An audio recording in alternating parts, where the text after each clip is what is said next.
1 Reis, capítulo de número 18. 1 Reis 18, a partir do verso de número 43, e diz assim: E disse ao seu moço: sobe agora e olha para o lado do mar.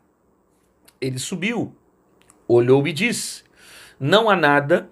Então disse ele: volta lá 7 vezes.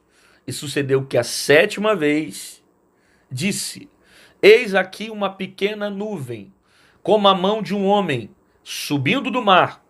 Então disse ele: sobe e diz a Acabe: aparelha o teu carro e desce, para que a chuva não te impeça. Eu acabei de ler aqui 1 Reis, capítulo 18. Eu li o verso de número 43 e li também o verso de número 44.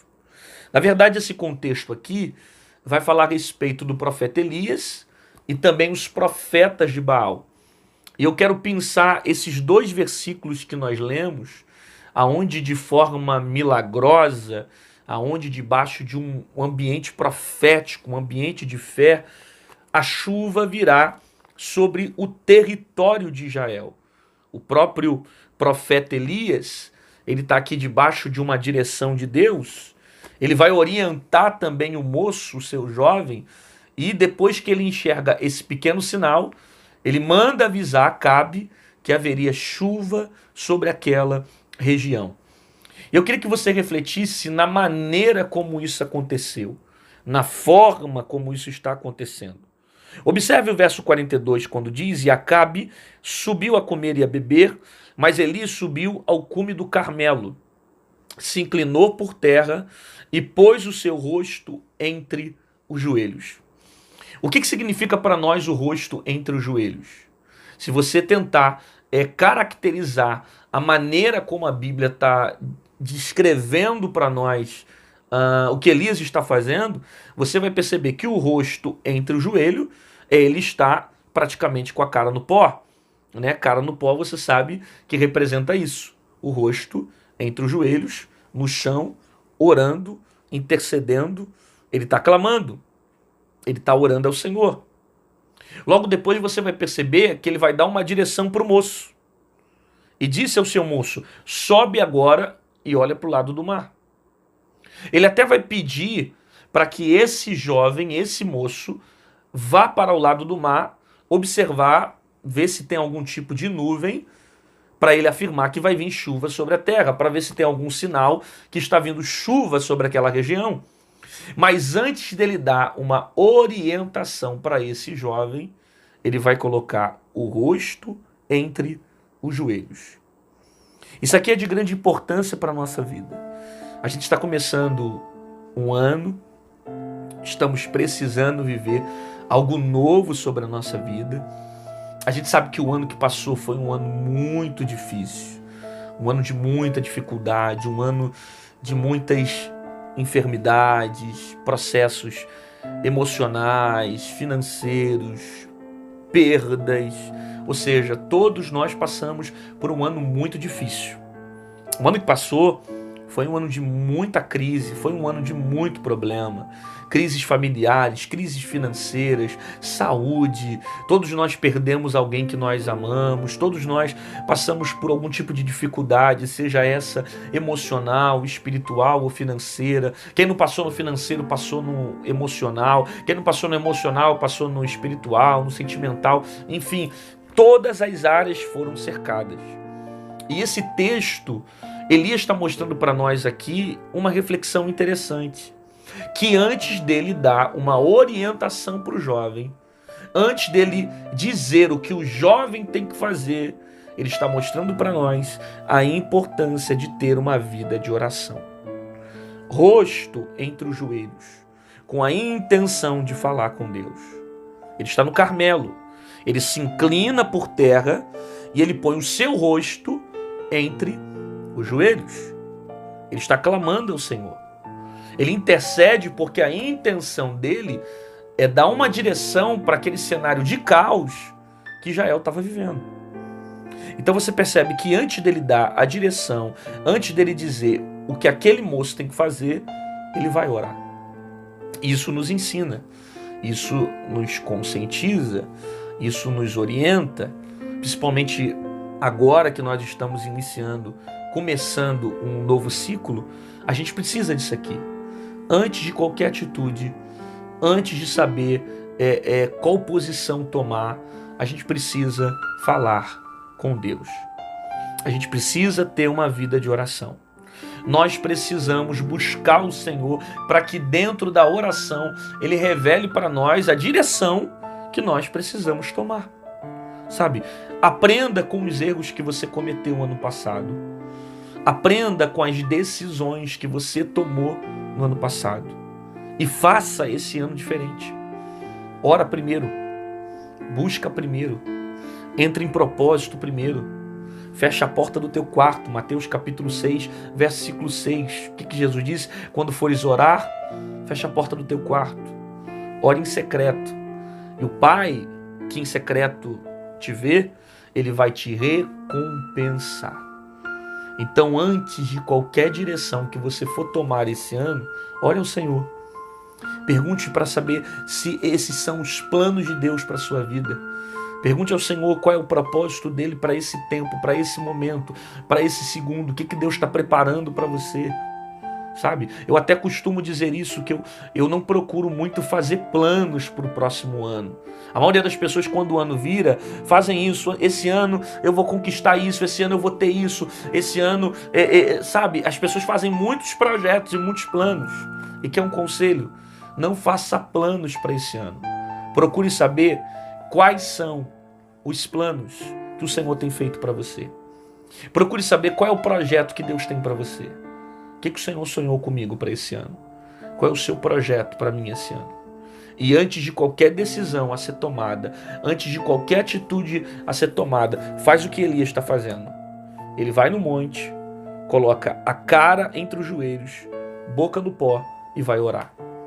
Ou seja, ele dobra o seu joelho, ele coloca praticamente o seu rosto no chão, entre os joelhos, e vai interceder ao Senhor. Porque ele sabe que se Deus não estiver diante daquele cenário, nada vai adiantar. Então eu preciso ter uma vida de oração ao Senhor, primeiro porque é importante para mim, primeiro porque eu necessito edificar a minha vida espiritual, primeiro porque é o meu elo de comunicação com Deus, segundo, porque eu não quero mais agir como eu tenho feito. Eu não quero mais tomar decisões erradas, eu não quero entrar em caminhos errados. Então, antes de qualquer direção, eu vou orar ao Senhor. Eu vou clamar a Deus. Eu vou interceder. Eu vou consultar a Deus para saber quais são os planos dele para esse tempo. Elias faz isso. Ele ora ao Senhor. Depois de orar, ele vai dar uma direção. E disse ao seu moço: sobe agora e olha para o lado do mar. Isso aqui é interessante, né? Elias está dizendo: sobe. Você vai subir e vai olhar para o lado do mar. E vai observar, ver se tem alguma nuvem, se tem alguma coisa, para que a gente possa anunciar um tipo de chuva, ou se vai vir chuva ou não. Então sobe, olha para o mar, vê se está vindo alguma coisa, vê se você consegue observar alguma coisa. Sobe, olha para o mar. Perceba, ele está debaixo de uma direção de Deus. Ele está debaixo da direção de Elias. Elias está debaixo de um momento de intimidade com Deus. Ou seja, esse jovem não está tomando uma atitude simplesmente por tomar, ele não está fazendo simplesmente por fazer, não é da vontade dele subir, olhar para o mar, ver se está vendo chuva, não. Ele está debaixo da direção de Elias, ok? Elias deu essa direção de maneira inspirada por Deus para aquele jovem. Sobe agora e olha para o lado do mar. Ele subiu, olhou e disse: não há nada. Isso aqui mexe com a gente. Eu vou te explicar por que que isso aqui mexe com a gente. Porque ele está seguindo as instruções que ele recebeu. E mesmo estando debaixo dessa instrução que ele recebeu, da direção que ele recebeu, ele não vai enxergar nada. E a gente precisa guardar isso aqui. Por quê, pastor? Porque em algumas vezes a gente vai estar debaixo da direção de Deus, a gente vai seguir as palavras que o próprio Deus orientou a nós, e mesmo andando no caminho de Deus, na direção de Deus, fazendo a vontade do Pai, nós vamos passar por esse cenário, onde a gente vai olhar para o mar e não vai enxergar nada. Aí você vai se questionar, mas eu não estou debaixo da direção? Ele não mandou eu vir aqui? Ele não mandou eu fazer isso? Ele não me deu a direção? Se eu estou debaixo da obediência, se eu estou debaixo da direção dele, por que que eu não estou vendo as coisas acontecerem? Então a gente precisa entender isso aqui. Primeiro, que não vai acontecer no tempo que eu quero. Segundo, que o fato de eu estar debaixo da direção de Deus, submetido à sua voz, não significa que as coisas vão acontecer de maneira imediata. Não vai acontecer na hora que eu quero, no tempo que eu quero, no momento que eu quero. Então eu preciso entender que o fato de eu não estar vendo o que eu quero, não significa que eu não esteja na direção de Deus. Ah, porque como é que pode? Eu estou em obediência a Deus e não estou vendo nada. Eu estou debaixo da direção de Deus e estou numa luta. Eu estou debaixo da direção de Deus, meu casamento está com problema. Eu estou debaixo da direção de Deus, estou passando um problema financeiro. Eu estou sendo fiel a Deus, estou passando crise no trabalho, na empresa. Eu preciso entender isso aqui. Que esse jovem está debaixo da direção de Elias. Elias deu uma instrução. Ele sobe para ver como é que estava o mar. Quando ele vai observar, o texto está dizendo que ele não viu nada. Não há nada, mas o fato dele não enxergar nada não significa que Deus não esteja fazendo nada. Porque às vezes você pode não estar vendo nada. Às vezes a tua visão está limitada como esse jovem está.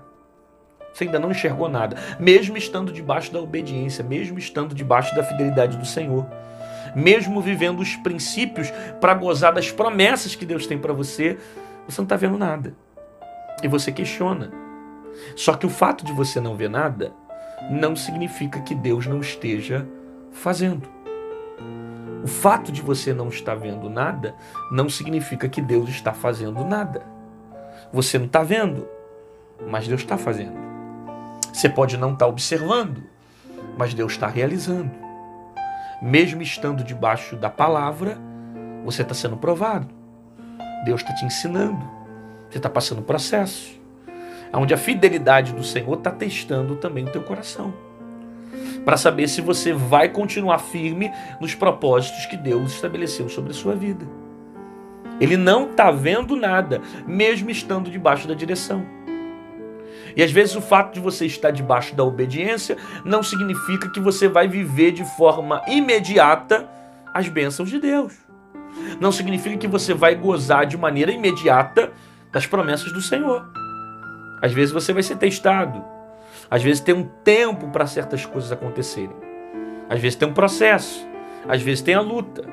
Elias pergunta para ele: está vendo alguma coisa? Ele diz: eu não estou vendo nada. Subiu, olhou e disse: não há nada. Aí olha a segunda instrução de Elias. Então disse ele: Elias, volta lá 7 vezes. Olha o que Elias vai dizer: volta 7 vezes lá. Parece que às vezes a direção de Deus para a nossa vida, ela confronta um pouco a forma como nós vivemos, ou a maneira como nós temos enxergado as coisas. Imagina Deus dizer para você: volta lá 7 vezes. Aí você já vai dizer: Senhor, eu já fui lá uma vez, não vi nada. Imagina você ir lá na segunda e dizer: Senhor, eu fui lá 2 vezes, não vi nada. Imagina você for lá 3 vezes e dizer: Senhor, eu fui lá 3 vezes, o Senhor está mandando eu voltar lá 7 vezes. Eu preciso entender 2 coisas aqui. Primeiro, que existem coisas que não vão acontecer nem na primeira, nem na segunda, nem na terceira, nem na quarta, nem na quinta. É no tempo que Deus determinar. Segundo, por mais que ele não tenha visto na primeira, não tenha visto na segunda, não significa que vai ser sempre assim. Ele não está vendo agora, mas ele vai ver depois. Então ele precisa perseverar e continuar fazendo. Porque a questão não é a quantidade de vezes que ele vai para o mar, olhar para a nuvem para ver se tem chuva. A questão é ele estar debaixo de obediência. Porque talvez você está ouvindo essa palavra E Deus está dizendo, volta para lá, olha de novo, volta para aquele lugar, volta para aquela casa, volta para aquela família. Você vai voltar, volta para lá. Talvez Deus está te dando uma direção e você vai dizer, Senhor, mas eu já fui lá, eu já vivi a vida lá, eu já sei como é que é, não vai mudar nada, vai continuar da mesma forma. Isso é o que você está vendo, isso é o que você está pensando. Mas se você seguir debaixo de obediência, guardando os princípios do Senhor, você vai gozar da promessa de Deus sobre a tua vida. Me faz lembrar de Pedro, que ficou a noite inteira tentando pescar e não conseguiu apanhar nada. Aí Jesus faz Pedro voltar para o mesmo barco, com a mesma rede, para o mesmo mar, e Jesus vai dizer, jogue a rede. Quando ele lança a rede, ele vai colher uma quantidade muito grande de peixes. E é interessante que a Bíblia usa essa expressão, e colheram uma grande quantidade de peixes. Ele não pescou os peixes, ele colheu os peixes. Porque a Bíblia deixa claro para nós que não é Pedro que está pescando, é o próprio Deus que está fazendo o peixe aparecer na rede de Pedro. Se ele desistisse por causa da noite anterior, se ele não fosse para o mar por causa da frustração que ele viveu na noite passada, porque ele passou uma noite inteira tentando apanhar peixe, ele era pescador, não tinha conseguido pegar peixe algum, e de repente Jesus fala para ele, vão para o mar e lança a rede, se ele desiste, ele não ia ver o milagre que iria acontecer. Mas ele decidiu obedecer à voz de Jesus. Então obedeça. Não interessa se é o mesmo mar. Não interessa quantas vezes ele vai mandar você voltar lá. Volte. Faça. Por quê? Porque se você estiver debaixo da obediência, no tempo certo, você vai viver o sobrenatural de Deus sobre a tua vida. Você vai viver a maior experiência de milagre de todos os tempos quando você submete a tua vida à vontade do Senhor. Você vai voltar lá 7 vezes. Vai ter uma hora que você vai se cansar. Vai ter uma hora que você vai desanimar. Vai ter hora que você vai querer desistir. Vai ter hora que teu coração vai desfalecer. Mas eu preciso ficar submetido à voz do Senhor sobre a minha vida. Eu preciso obedecer esse princípio, porque no tempo certo eu vou gozar da promessa. Não é na primeira vez, não é na segunda vez, não é na terceira vez, na 7ª vez. Tem um tempo certo, tem um propósito, tem um período que o próprio Deus estabeleceu para que certas coisas aconteçam sobre a sua vida. Então continue fazendo aquilo que Deus mandou você fazer. Porque no tempo certo, você vai realizar coisas que você jamais pensou em realizar. Você vai voltar lá 7 vezes. E sucedeu que a 7ª vez disse, eis aqui uma pequena nuvem com a mão de um homem. Eis aqui uma pequena nuvem com a mão de um homem subindo do mar. Quando ele volta a 7ª vez, ele vai ver uma pequena nuvem, como de uma mão de um homem. Talvez alguém vai olhar e vai dizer, nossa, é para isso então que eu fiquei 7 vezes, indo e voltando, indo e voltando, indo e voltando, e na 7ª vez, e ver uma nuvem do tamanho da mão de um homem? É para isso. Um pequeno sinal, que não tem nem capacidade de chover sobre um território inteiro. Porque o que é uma nuvem do tamanho da mão de um homem? É o tamanho disso aqui. Como é que pode uma nuvem do tamanho da mão de um homem chover sobre uma nação inteira? Sobre um território inteiro?